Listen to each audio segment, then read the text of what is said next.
Career will pay हम कल मिलेंगे। आज कुछ टेक्निकल इशू था, चल नहीं पा रही थी क्लास। चलिए स्टार्ट करते हैं, समझते हैं कहानी है क्या, है ना। ये पीडीएफ पेंडिंग है, आई नो। मैं थोड़ी सी कुछ चीज़ों में व्यस्त होने के कारण ये वाला काम आपका पेंडिंग चल रहा है, बट हो जाएगा इवेंचुअली। एक साथ सारी पीडीएफ फिर मिल जाएंगी। लाइक शेयर सब्सक्राइब आप कर देंगे जैसे जैसे जुड़ते जाएंगे। अगर आप किसी भी बैच में एनरोल करना चाहते हैं, अगर आप टीचिंग एग्जाम्स की तैयारी कर रहे हैं, चाहे वो डीट प्लस भी हो, केवीएस तो अभी नहीं है, डीट प्लस भी हो, इसके अलावा आपका सुपर टेट हो, यूपी टेट हो, इन सब के बैचेस आई थिंक चल रहे हैं, क्योंकि जिनको आगे तैयारी करनी है, हालांकि सुपर टेट यूपी टेट का नोटिफिकेशन अभी नहीं है, बट स्टिल। और सी टेट, ये सारे कुछ बैचेस हैं 4-5। बिहार 7th फेज जो करियर विल ऐप पर लाइव हैं, अभी आप एनरोल कर सकते हैं। एडमिशंस बेसिकली ओपन हैं। तो स्टार्ट करते हैं क्वेश्चन नंबर 1 से। 15 क्वेश्चन आपके हिंदी पेडागोजी में आते हैं।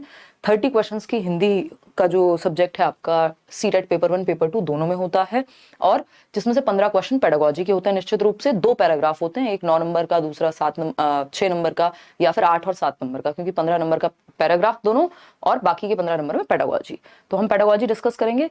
लिमिटेड 7-8 टॉपिक हैं पेडागोजी में, ज्यादा टॉपिक्स है नहीं। मैंने चैप्टर वाइज भी ये चीज डिस्कस कराई हुई है, अगर आप एक बार देखेंगे प्लेलिस्ट उठा करके प्रीवियस, क्योंकि सिलेबस सेम है, तो वो आप कंप्लीट करके और तब क्वेश्चंस को प्रैक्टिस कीजिए, या मैराथन देख लीजिए हिंदी की एटलीस्ट, तो उससे आपको काफी हेल्प मिल जाएगी। हालांकि क्वेश्चंस थोड़े से डिफरेंटली घुमा करके पूछे हैं अभी, बट स्टिल।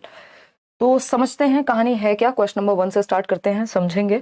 ज्यादा क्वेश्चंस भी हम कर सकते थे, 2 सेट भी। ये है आपका 11 जनवरी का, अभी 11 जनवरी 2023 का पेपर है ना। मॉर्निंग शिफ्ट, यानी पेपर 1 कहेंगे इसको। पेपर 1 पेपर 2 फर्क नहीं पड़ता, सिलेबस सेम है ना। क्वेश्चंस के टॉपिक सेम है, लेवल सेम होता है ऑलमोस्ट।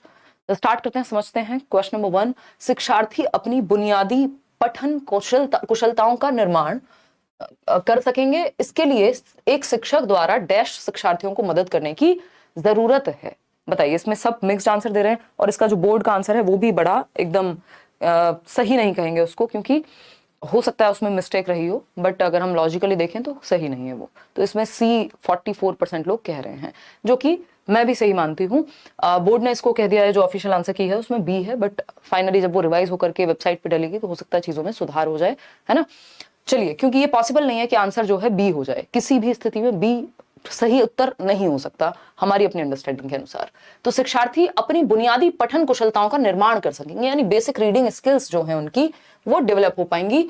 इसके लिए एक शिक्षक द्वारा क्या किया जाना चाहिए, किस तरह से मदद की जानी चाहिए। तो पहला ऑप्शन है, वैयक्तिक और विभेदित अनुदेशन के साथ जो है शिक्षार्थियों को मदद करने की जरूरत है। जब बेसिक बुनियादी कौशल की जब हम बात कर रहे हैं, तो कुछ चीजें ऐसी होती हैं जो सबके लिए कॉमन होती हैं। इसमें जरूरी नहीं है कि आप डिफरेंशिएटेड इंस्ट्रक्शन यानी पहले वाला ऑप्शन ही लगाएं, जो कि पूरी तरह से गलत नहीं है, बट इससे बेटर ऑप्शन हमारे पास यहाँ अवेलेबल है।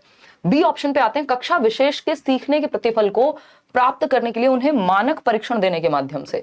ये बहुत ही बेहतर तरीका नहीं माना जाता कि आप एक स्टैंडर्डाइज टेस्ट दे दो बच्चों को और काम बन जाएगा, है ना। सी ऑप्शन है, वैविध्यपूर्ण तकनीकी का प्रयोग करते हुए पठन से पूर्व नवीन एवं चुनौतीपूर्ण शब्दावली के साथ। ऐसा यहाँ पे बात नहीं है, क्यों? क्योंकि बेसिक रीडिंग स्किल सिखा रहे हैं हम, और पहले ही हम ये नवीन एवं चुनौतीपूर्ण शब्दावली पेश कर देंगे, तो जिसको पहले ही पढ़ने में दिक्कत है तो और दिक्कत होने वाली है। तो बेटर ऑप्शन वैविध्य तकनीकी का प्रयोग करना ही है कि आप बच्चे को सिखा रहे हैं तो प्रिंटेड मटेरियल का आप यूज कर सकते हैं, है ना। प्रिंट रिच एनवायरमेंट कहते हैं इसको, कि आपके आसपास जो है किताबों में कई बार जैसे ए फॉर एप्पल या अ से अनार है, तो अनार बड़ा बड़ा छपा हुआ है, उस तरह से वो सारी विविधतापूर्ण तकनीकी का प्रयोग यहाँ करना ज्यादा बेहतर ऑप्शन है बजाय कि ए और बी के। तो हम जाएंगे यहाँ सी के साथ। आगे बढ़ेंगे क्वेश्चन नंबर 2 पर। क्या कहता है क्वेश्चन नंबर 2? क्वेश्चन नंबर 2 कहता है, कक्षा 2 की शिक्षिका मुद्रित विषय सामग्री में परिचित शब्दों की सटीक और निपुणता भरी पहचान की क्षमता को बढ़ाने पर ध्यान दे रही हैं। ये शब्द है, यानी कक्षा 2 की बात हो रही है। बच्चा कितने साल का होगा? 6-7 साल का, 7 साल का मानेंगे हम, ठीक। 7 ईयर्स का बच्चा है। शिक्षिका जो है मुद्रित विषय सामग्री यानी प्रिंटेड जो मटेरियल है उस पर फोकस कर रही है। उसमें जो परिचित शब्द होते हैं, यानी प्रिंटेड मटेरियल होगा, मान लीजिए उसमें कुछ शब्द लिखे होंगे, है ना। हिंदी की अगर हम बात कर रहे हैं, ये ऐसे शब्द हैं जो आपको हर जगह देखने को मिल जाएंगे हिंदी में, परिचित हैं। ये परिचित क्यों हो सकते हैं? क्योंकि ज्यादातर रिपीट होते हैं, है ना। सकता है, चुका है, और पानी हो सकता है, या कुछ इस तरह की बेसिकली ये शब्द ऐसे होते हैं जो बार बार रिपीट होते रहते हैं। इसी वजह से परिचय बच्चों का इन शब्दों से हो जाता है। इन शब्दों को इंग्लिश में भी ये टॉपिक एज इट इज मिलता है। क्या कहते हैं? साइट वर्ड्स कहते हैं, सर्वाधिक प्रयुक्त होने वाले शब्द कहते हैं, जिससे बेसिकली बच्चा जो जरूरी वर्ड्स हैं जो बार बार रिपीट होते हैं, जो शब्द, उनको वो जान पाए, उनसे परिचय हो पाए उसका, ठीक है ना। तो ये एक बेसिक बात है, हम इस चीज पे फोकस करते हैं, साइट वर्ड्स पे। इंग्लिश में ये होते हैं व्हाट हो गया, दीज, दैट, मे, जो बार बार रिपीट हो रहे होते हैं। उसी तरह से हिंदी में भी वही आपकी जो शब्दावली है, कुछ शब्द ऐसे होंगे जो बार बार रिपीट हो रहे होंगे, ठीक है ना, तो उन्हीं को हम साइट वर्ड्स कहते हैं। तो कक्षा 2 की शिक्षिका मुद्रित विषय सामग्री में परिचित शब्दों का जो प्रिंटेड मटेरियल है, उसमें जो बार बार आने वाले शब्द हैं, उनके थ्रू बच्चों को एक बेसिक समझ उनकी बन जाए, निपुणता भरी पहचान, कि वो शब्द को देखते ही पहचान जाए। जब इस तरह के शब्द आते हैं तो हम फटाक से पहचान लेते हैं। हमें शब्द पढ़ने के लिए क्या है, साइट वर्ड है, हम तुरंत से हमारी नजरों के सामने आएंगे और हम समझ जाएंगे या पढ़ लेंगे, ठीक है ना। तो विषय वस्तु के शब्द यानी जो कंटेंट में है वो ही शब्द होंगे, कठिन शब्द होंगे, निष्क्रिय शब्द होंगे। जी नहीं, ये सर्वाधिक प्रयुक्त शब्द है। निष्क्रिय तो वो होते हैं, बहुत रेयरली यूज होते हैं, ठीक। तो A option is the right answer over here. आगे बढ़ेंगे, क्वेश्चन नंबर 3। बेसिकली ये वो वाली बात है कि नब्ज पकड़ने वाली बात है कि क्वेश्चन पूछना क्या चाह रहा है हमसे, इसलिए थोड़ा सा कंफ्यूजिंग अभी हुआ है, अदरवाइज मुश्किल नहीं है ये, ठीक। क्वेश्चन नंबर 3 देखिए, एक से अधिक भाषा का ज्ञान, यानी जब बच्चा बहुभाषिता की ओर जाएगा, यानी सिर्फ एक लैंग्वेज नहीं, मोर देन वन लैंग्वेज, एक भाषा से ज्यादा भाषा का ज्ञान। सिलेबस सेम है, कोई भी लैंग्वेज उठा लीजिए, ठीक है ना। तो एक से अधिक भाषा का ज्ञान क्या है, भाषा कक्षा में, यानी बच्चे को हिंदी भी आती है जो उसकी मातृभाषा है, बच्चे को क्या आती है, इंग्लिश भी आती है, बच्चे को कोई और तीसरी भाषा भी आ सकती है, यानी एक से ज्यादा भाषाएं जानना क्या है। भाषा कक्षा में शिक्षक के ऊपर एक बोझ बन जाता है। तो हम कहते हैं कि जो बहुभाषिता होती है वो एक संसाधन के रूप में देखते हैं। ये आपका एक टॉपिक भी है, multilingualism as a resource, Hindi में भी इंग्लिश में भी सेम सिलेबस है, ठीक। तो भाषा कक्षा में शिक्षक के ऊपर बोझ नहीं बन सकती। एक से ज्यादा भाषाओं का जानना बच्चे के संज्ञानात्मक विकास के लिए भी महत्वपूर्ण होता है, यानी बच्चे का कॉग्निटिव डेवलपमेंट, उसका मेंटल डेवलपमेंट भी अच्छा होता है यदि वो 2 या 2 से अधिक भाषाएं जानता हो तो बहुभाषिता जो है या एक से अधिक भाषा जानना कभी भी बोझ या बैरियर का काम नहीं कर सकता। फिर आता है सेकंड ऑप्शन, नवीन कक्षा कक्ष में सीखते समय शिक्षार्थी को उसके समनुरूप करता है, यानी जब नए कक्षा कक्ष में कोई सीख रहा होगा तो वो एक लेवल पे आ जाएंगे सारे बच्चे। या फिर नवीन भाषा के सीखने सिखाने में मदद करता है, नवीन भाषा सीखने में हस्तक्षेप करता है, यानी कि बैरियर बनेगा अगेन। तो ये तो नेगेटिव ऑप्शन हो गए, ठीक है ना, सबको एक लेवल पे ले आएगा, इसकी जरूरत होती नहीं है। तो एक से अधिक भाषा का ज्ञान हमेशा क्या करेगा, मदद करेगा। अगर आपको एक भाषा आती है तो दूसरी भाषा सीखने में वो चीज हेल्प करती है। तो नवीन भाषा के सीखने सिखाने में मदद करता है, एक रिसोर्स, एक संसाधन का काम करेगी। अगर आपको एक भाषा आती है, एक से अधिक भाषाएं जो हैं वो संसाधन के रूप में होती है, ना कि बाधित नहीं करती हैं वो आपके भाषा के सीखने को, या बोझ नहीं बनती है। तो C option is the right answer. 70% लोग सही उत्तर दे भी पा रहे हैं इसमें। आगे बढ़ेंगे नेक्स्ट क्वेश्चन पे। नेक्स्ट क्वेश्चन क्या है भाई, क्वेश्चन नंबर 4 है। देखते हैं क्या कहता है क्वेश्चन नंबर 4। अगर हम बात करते हैं क्वेश्चन नंबर 4 की, तो एक शिक्षिका है, कक्षा 4 की बात हो रही है। तो कक्षा 4 के शिक्षार्थियों से एक छोटे अनुच्छेद को समझ के साथ पढ़ने और गहराई से उसका परीक्षण करने के लिए कहती है। अनुच्छेद मतलब पैराग्राफ। तो विद्यार्थियों से एक छोटे अनुच्छेद, यानी एक छोटा सा पैराग्राफ है, 7-8 लाइन का हो सकता है, 6 लाइन का हो सकता है, 5 लाइन का हो सकता है। तो एक स्मॉल पैराग्राफ है जिससे समझ बनाने को वो कह रही हैं कि बच्चे उस अनुच्छेद को पढ़ें और गहराई से उसका परीक्षण करने के लिए कहती हैं कि उसमें कहा क्या जा रहा है, या गलतियां हैं तो कहां हैं, या क्या बात कन्वे हो रही है। साथ ही वे आवश्यकता अनुसार शिक्षार्थियों की आधारभूत मदद भी करती हैं। जहां जरूरत पड़ने पे बच्चों को अगर गहराई से समझने में दिक्कत हो रही है कहीं, तो उसकी हेल्प भी कर देंगे टीचर। साथ ही वह डैश का अभ्यास कर रहे हैं। किस चीज का अभ्यास करा रही हैं, जब वो एक छोटा सा अनुच्छेद, एक पैराग्राफ को डीप में पढ़ने की बात कर रही हैं और उसको पढ़ के समझने की या परीक्षण करने की बात कर रही हैं, तो ये विस्तृत पठन होगा। देखिए, जब एक पैराग्राफ ही छोटा है तो विस्तृत पठन तो संभव नहीं है। विस्तृत पठन के लिए एक बड़ी सामग्री की जरूरत पड़ेगी, ठीक है ना। तो विस्तृत पठन नहीं कहेंगे इसको। पहेली पठन, पहेली की कोई बात नहीं हुई है। सहयोगी पठन, ऐसा नहीं कहा गया कि ग्रुप में बैठ करके पढ़ रहे हैं और एक दूसरे को मदद कर रहे हैं। इस तरह की कोई बात होती तब समूह अधिगम या सहयोगी पठन की बात होती, कि बच्चे साथ में ग्रुप बना करके, समूह बना करके सीखने की कोशिश कर रहे हैं। तो आपको समझना पड़ेगा क्वेश्चन ने लैंग्वेज का कौन सी भाषा का प्रयोग किया है, क्या पूछने की कोशिश में है वो। तो B option is the right answer, कि ये गहन पठन कहलाएगा। क्या कहलाएगा, गहन पठन कहलाएगा। और गहन पठन हम इसलिए कराते हैं ताकि बच्चे की समझ बेहतर हो और ये स्वाध्याय की प्रवृत्ति विकसित होती है गहन अध्ययन से। स्वाध्याय मतलब सेल्फ स्टडी, बच्चा खुद से पढ़ के समझने की जो प्रवृत्ति है वो उसके अंदर विकसित होगी। किससे, गहन पठन से। इन डेप्थ जब वो किसी चीज को जानने की कोशिश करेगा, प्रॉपर एनालिसिस करेगा, विश्लेषण करेगा उस चीज का, ठीक है ना। और गहन पठन जनरली हम मौन वाचन कराते हैं इसका। मौन वाचन आप समझते हैं, मन में पढ़ते हैं जनरली, ठीक है ना। तो इससे स्वाध्याय की भी जो आपकी हैबिट है, यानी सेल्फ स्टडी की, वो बढ़ती है। दूसरा, गहनता से आप किसी चीज को समझते हैं। वो जो छोटा सा अनुच्छेद है, एक छोटा सा पैराग्राफ है, उसको गहराई से पढ़ने की बात चल रही है और गहराई से पढ़ के समझने की बात चल रही है, ठीक। तो ये गहन पठन जो है इसका सही उत्तर होगा। विस्तृत के लिए बड़ी सामग्री का होना यहां जरूरी हो जाएगा, है ना। विस्तृत मतलब बड़ा, विस्तार में। क्वेश्चन नंबर 5 देखिएगा, भाषा शिक्षण के लिए एक वास्तविक एवं व्यावहारिक स्थिति का उपयोग करते हुए, यानी रियल लाइफ सिचुएशन की बात हो रही है, वास्तविक एवं व्यावहारिक बिहेवियरल एस्पेक्ट में जो रियल लाइफ से कहीं जुड़ी हुई बात का उपयोग करते हुए सरलता पूर्वक भाषा से परिचित होने में शिक्षार्थियों की मदद करने वाली पद्धति डैश कहलाती है। यानी हम भाषा को सिखाने के लिए एक लैंग्वेज टीचर के रूप में, या फिर यहाँ पे तो अगर प्राइमरी लेवल पे देखें तो आप सब कुछ ही हैं, सारे विषय पढ़ा लेते हैं, तो भाषा शिक्षण के लिए एक वास्तविक एवं व्यावहारिक स्थिति आप प्रेजेंट कर रहे हैं जहां उसको रियल लाइफ में भाषा को यूज करने का मौका मिलेगा। तो सफलतापूर्वक भाषा से परिचित होने में शिक्षार्थियों की मदद करने वाली पद्धति कौन सी है? संरचनात्मक, यानी स्ट्रक्चर में तोड़ दो तो इससे तो मुश्किल हो जाएंगी चीजें। स्थिति परक भाषा शिक्षण पद्धति, श्रव्य भाषिक पद्धति जिसको ऑडियो विजुअल या ऑडियो मेथड कह देते हैं, ऑडियो लिंगुअल मेथड कहते हैं बेसिकली इंग्लिश में। द्विभाषी यानी दो भाषाओं का प्रयोग की बात यहां हुई नहीं है। संरचना परक पे हम क्यों जाएं जब हमारे पास वास्तविक स्थिति की बात हुई है? दैट मीन्स स्थिति परक भाषा शिक्षण पद्धति यानी सिचुएशन बेस्ड हम सिखाएंगे बच्चे को। बच्चा गया है कहाँ? मार्केट में, क्या लेने? सब्जी। तो वहां पे वो भैया से बोलेगा कि भैया ये चीज दे दो, इतने में दे दो, तो वहां वो भाषा भी सीख रहा है। तो हम सिचुएशन के हिसाब से व्यावहारिक स्थितियों का प्रयोग करके सिखा रहे हैं, तो ये स्थिति परक भाषा शिक्षण हो जाएगा, क्योंकि वास्तविक एवं व्यावहारिक परिस्थिति यानी रियल लाइफ की बात हो रही है। ठीक है जी। क्वेश्चन नंबर 6 देखिएगा। क्वेश्चन नंबर 6 क्या कहता है? पठन पूर्व कार्य, यानी पढ़ने से पहले जो हम कोई एक एक्टिविटी कराते हैं, डैश होते हैं, किस लिए होते हैं, किस बारे में होते हैं, ये बताइएगा। इस पे काम चल रहा है निशा शर्मा, कुछ तो टीम में कुछ डिस्कशन चल रहा है। नेहा डोंट वरी, जो आपकी जीएस की और उसकी क्लास है ईवीएस की, उस पर काम हो जाएगा, आ जाएगा काम वो गंगम, है ना। जो कॉमन सब्जेक्ट्स होते हैं वो ऑफकोर्स आपको हर जगह काम आएंगे। और लाइक शेयर करना आज आप भूल जा रहे हैं, मेरी तबीयत थोड़ी ढीली है, इसका मतलब ये नहीं है कि आप लाइक शेयर करना भूल जाएंगे। पठन पूर्व कार्य यानी पढ़ने से पहले, रीडिंग से, प्री रीडिंग कह लीजिए आप इसको, शिक्षार्थियों की पठन कुशलता का मूल्यांकन करने के लिए होते हैं ये काम। या फिर बी ऑप्शन, कठिन शब्दों और पदों का अर्थ देने के लिए होते हैं। पढ़ने से पहले ही कठिन शब्द दे देंगे। फिर आएगा शिक्षार्थियों को पाठ्य वस्तु में प्रवेश करने और उन्हें अभिप्रेरित करने के लिए होते हैं। या पठन सामग्री में प्रयुक्त व्याकरणिक बिंदुओं की व्याख्या करने के लिए होते हैं। देखिए, पठन पूर्व कार्य यानी अभी आपने चैप्टर शुरू नहीं किया, उसके आसपास की बातें होंगी, टीचर आपके पूर्व ज्ञान से संबंधित कुछ आपसे क्वेश्चंस पूछेगा, तो इसमें आप सभी उत्तर जो है वो गलत दे रहे हैं। इसका उत्तर जो है ए सही होगा। उसका रीजन है शिक्षार्थियों की पठन कुशलता का मूल्यांकन करने के लिए, कि वो कितना जानते हैं ऑलरेडी, इसलिए वो एक्टिविटी कराई जाती है। यही आपका ऑफिशियल आंसर कहता है। ठीक है ना। ये सुनने में अच्छा है, टेक्निकली अच्छा नहीं है सी। आगे बढ़ेंगे क्वेश्चन नंबर 7 पर।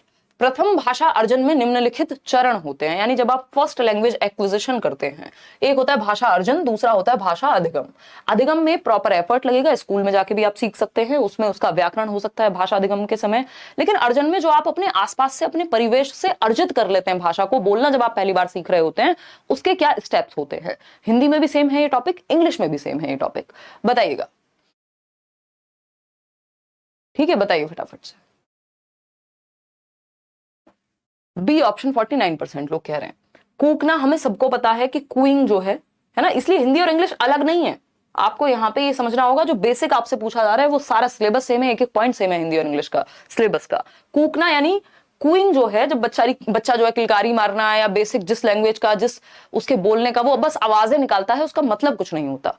कब शुरू हो जाता है? लगभग 3-6 वीक्स के अराउंड, 1.5 महीने के आसपास। ठीक है ना।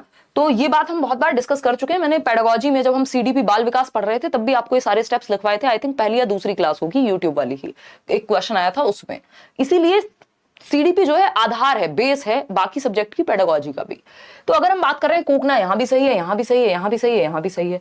कूइंग के बाद हम जनरली क्या पढ़ते हैं? बैबलिंग। बैबलिंग को बलबलाना कहते हैं, कि बच्चा बा मा इस तरह के शब्द बोलना शुरू कर देगा। अच्छा, बलबलाना कहाँ कहाँ है? यहाँ पे भी है, यहाँ पे भी है, यहाँ पे भी है, यहाँ पे नहीं है। समग्र बोधी नहीं। हालांकि इन्होंने जो आंसर की में गड़बड़ की है उसमें सी दे दिया, जो कि पॉसिबल नहीं है, आंसर हो ही नहीं सकता। ठीक है ना। तो उसका रीजन क्या है? कूइंग यानी कूकना। कूकना बोले तो किलकारी या बेसिक आवाज निकाल रहा है बच्चा, जिसका कोई मतलब नहीं है। बलबलाना होता है single syllable word, single syllable जो शब्द होते हैं, जैसे बा मा, इस तरह के 6 महीने के आसपास वो बोलने लगेगा ये चीज। फिर आता है समग्र बोधी अवस्था, इसको एक शब्द की अवस्था भी आप कह सकते हो समग्र बोधी को, कि अब वो एक शब्द ठीक से बोलने लगा है जिसको आप समझ सकते हैं। जैसे पानी हो सकता है, दादा हो सकता है, मामा हो सकता है ना। यहां सिर्फ सिंगल सिलेबल था बा, वहां पे वो बा भी बोल पाएगा, पानी भी बोल पाएगा, एक शब्द का उच्चारण। 1 साल की उम्र होती है, 1 से 1.5 वर्ष की, समग्र बोधी कहते हैं जिसको हम। यहां पे गड़बड़ क्यों है, यहां तक तो ठीक है बात, लेकिन तार शैली वाक 2 शब्द से पहले, जबकि इसके बाद जब वो एक शब्द सीख गया तो 2 शब्द की अवस्था आएगी, 2 शब्दी अवस्था, जहां पे वो 2 शब्दों को जोड़ करके बोल पाएगा। एक पहली बार एक नया वाक्य बनाना सीखेगा। नया वाक्य सबसे पहले 1.5 से 2 वर्ष की उम्र है। इसको टेलीग्राफिक स्पीच भी कह सकते हैं, हिंदी में भी टेलीग्राफिक लिख के आ सकता है ऐसे, टेलीग्राफिक है ना, 2 शब्द की जगह टेलीग्राफिक भी आ सकता है, 2 शब्द जोड़ करके एक नया शब्द बनाना सीखता है। फिर इसके बाद तार शैली आती है, तो ये इसलिए गलत हो जाता है ये ऑप्शन, नहीं तो यहां तक की बात जो है सही थी, तो ये गड़बड़ है यहाँ। तो तार शैली वाक मतलब अब वो प्रॉपर लैंग्वेज का इस्तेमाल करने लगेगा, 2 से ज्यादा बड़े जो सेंटेंसेस हैं, शब्द हैं, उनको जोड़ करके वो प्रॉपर सेंटेंसेस में बात करने लग जाएगा। 2 शब्दी अवस्था से निकल करके अब वो 2 लाइन की सेंटेंस भी बोलने लगेगा।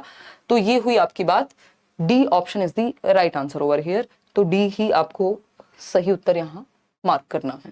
क्वेश्चन नंबर 8 देखेंगे, ये क्या कहता है समझिए एक बार, और फिर हम आगे बढ़ने वाले हैं। जवाब दीजिएगा। मैं तो ब्रश कर रही हूँ और आपका वीडियो देख रही हूँ, बहुत बढ़िया नेहा, आप तो मल्टीटास्क करें भाई, हैं? इतना मल्टीटास्क नहीं करना, पढ़ लो।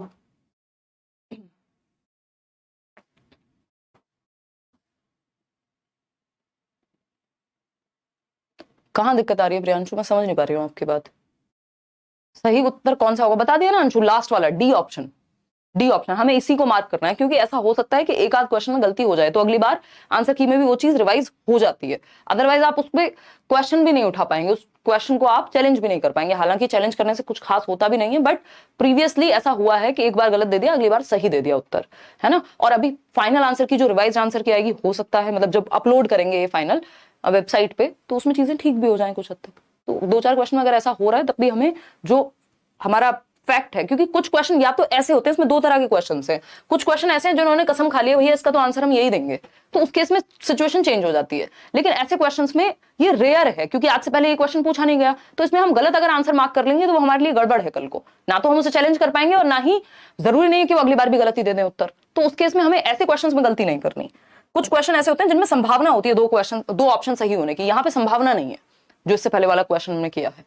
क्वेश्चन नंबर 8 है, इस उपागम में व्याकरणिक संरचना तथा एकल शब्दों की बजाय, यानी हम सिर्फ जो ग्रामेटिकल स्ट्रक्चर है या एकल शब्द मतलब सिंगल वर्ड्स जो हैं, उनकी बजाय अर्थ एवं भाषा को उसकी पूर्णता में देखते हैं। यानी अर्थ क्या निकल रहा है किसी चीज से, किसी वाक्यांश को पढ़ के, किसी अनुच्छेद को पढ़ के, किसी कविता को पढ़ के, तो उसके अर्थ पे हम जाते हैं, उसके बाद हम बाकी की संरचना को समझते हैं। ऐसे नहीं करते कि वर्ड मीनिंग से शुरू करके और बाद में पूरा अर्थ जानेंगे, है ना। यहाँ पे हम पूरी सार को समझने की कोशिश करते हैं। कौन सा उपागम है ये पूछा है। अब इसमें भी आप लोग गड़बड़ कर रहे हैं।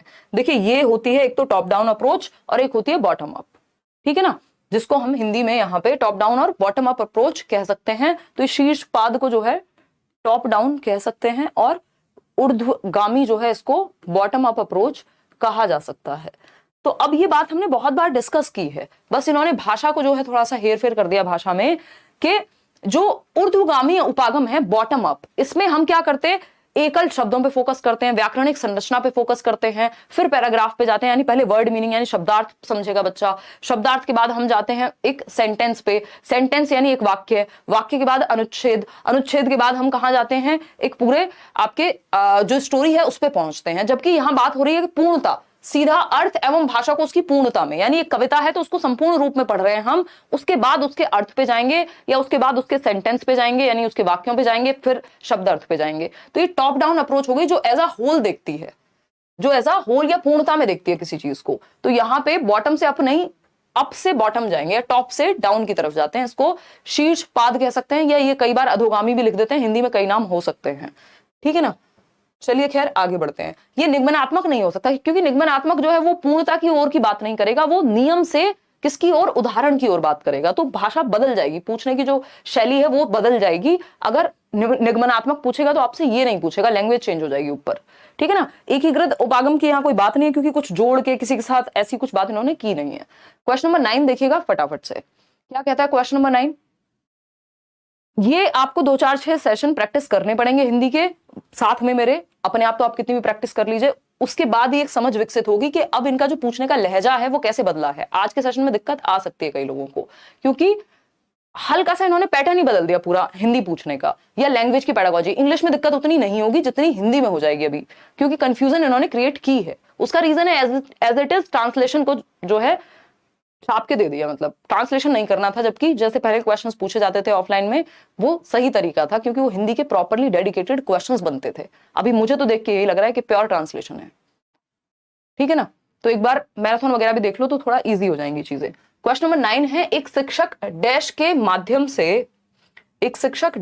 माध्यम से अपने शिक्षार्थियों के खराब अंकों के कारणों को जानने के लिए एक परीक्षण तैयार करता है।